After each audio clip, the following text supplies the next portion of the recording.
Gipuzkoa da, hain zuzen ere, estatu mailan kaltetu gehien dituena. Horregatik, azpian agertzen diren Amaiur udaletxeko talde municipalak hurrengoko mozioa aurkezten dute.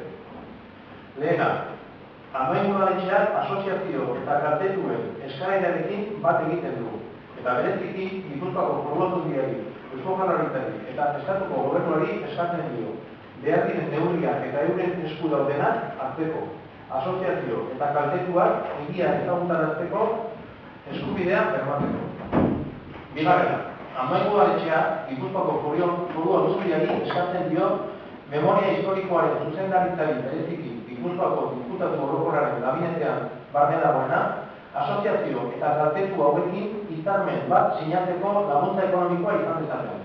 Eurekin lan egin dokumentazioa eskuratzeko, atentzio psikologikoa izateko, laguntza legala eta beste laguntza eta subentzioak euren ikerketak eta salaketak aurrera eman ahal izateko. Hirugarrena, Amaiur udaletxeak erakunde parlamentarioei eskatzen die Gipuzkoako Batzar Orokorretara, Eusko Legebiltzarrera eta Kongresura, ikerketa batzorde bat egitea.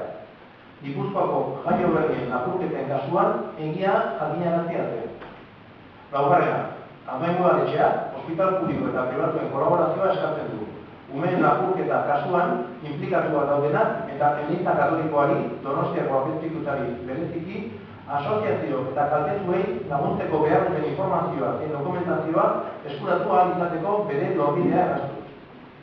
Bosgarrena, Amaiur udaletxeak estatuko fiskal orokorrari eskatzen dio instrukzio bat egitea. Fiskaltzei aginduz prozesu judizialak zabaltzea sustatzen eta erraztea eta behar diren ikerketak jaioberrien lapurketen salaketen inguruan. Seigarrena, Amaiur udaletxeak kolaboratuko du asoziazio eta kaltetuekin.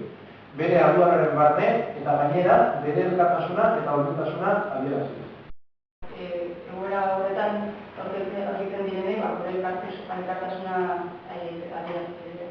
Guretako izugarria da Tramonek atzen izkutatzen duena, egiten zaigu instituzioak alegina egin behar ditugula, bidara emanean kasu guzti hauek egiten laguntzeko.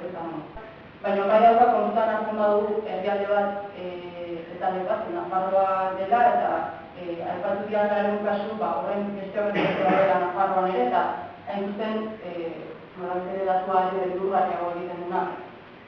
Aipatu nahi genuen, puntualizazio hori egin nahi genuen uste dugulako kontutan hartzekoa dela, baina horrekin kasutan esan dutela mozioen